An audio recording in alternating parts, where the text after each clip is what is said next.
n'olwekyo Lord Fred Sebatta otulaze ba David Lutalo naye bangi bokyalina okukwatako naddala betusaba obazze mu ngeri eyimba ennyimba eziteesittaza mwe abakulu mwe mulina okubalaga baleke kubeera bayita one hit musicians nabo tubagala bafuuke abantu ab'omugaso nga bayise mu bitone byabwe ennyimba zaffe zino ez'akadongo kamu zirina emigaso mingi kati ku mwenna wano bw'abanga omuntu yaze ne stress one nsiba nti okyalina stress eno stress ekukuddeko kubanga ebyogerwa obitegeera biri ku mulamwa ate birimu ekidongo ekinyuma ziwonya ekikuwalo zibuulirira ate wulira kino zikuuma olulimi lwaffe zikuuma obuwangwa bwaffe zikuuma ennono yaffe mwebale nnyo mwebalire ddala ensi oba omuntu atalina buwangwa na nnono na lulimi asaanawo naye tugenyumirizaamu nnyo ndabe ne kumunnagumba munnange ono daani mugula oba alazeewo oba nadda n'ayimba olaba anyeenya ng'asomesa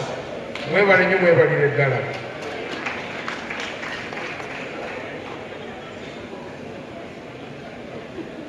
bwe tulira ennyimba zammwe bweziti tulaba abantu abayiiya abalina ekitone ekyomusaayi abamanyi okukwata ebintu ku bwongo oba oyimbye ennyimba zewasookerako nga tolina wosoma nga nze wensoma kano nolwekyo oli muntu oba bantu balwongo bungi nnyo tugenyumirizaamu nnyo bannabitone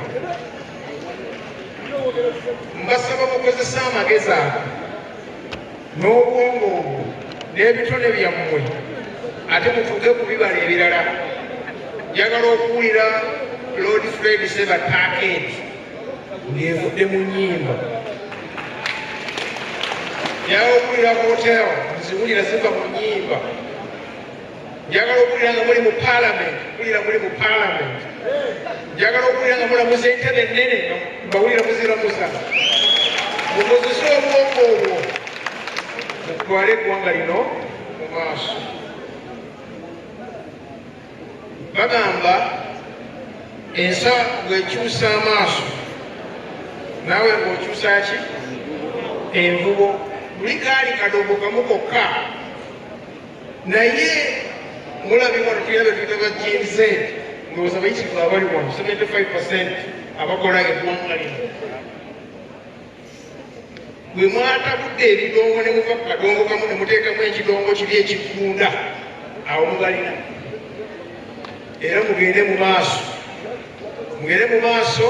nga mwetegereza nti music yakyuse mutabulamu kiri naye temujjangu makulu gali getumanyi abaana bajja kubakwatako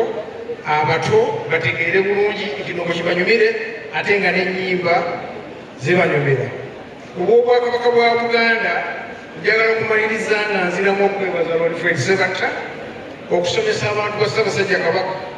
ng'oyita mu nnyimba ffe tukutwalanga ekyomugaso tukutwalanga ekyokulabirako eri abantu ba Ssaabasajja Kabaka bonna era tujja kuwagira luwono bw'otwekoonyeeko tukuwagire ayi Katonda kuuma Ssaabasajja Kabaka nzirayo wali mpulira ndongo otamaliriza sebo kyawe kukyanyumirwa engalo za Katikkiro zoyanza nnyo zoyanze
kale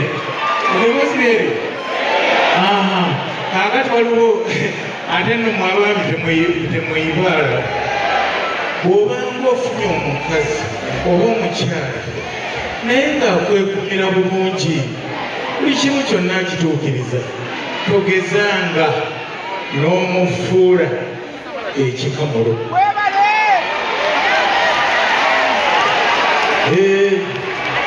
togezanga n'okola ki n'omufuula ekikamulo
Yo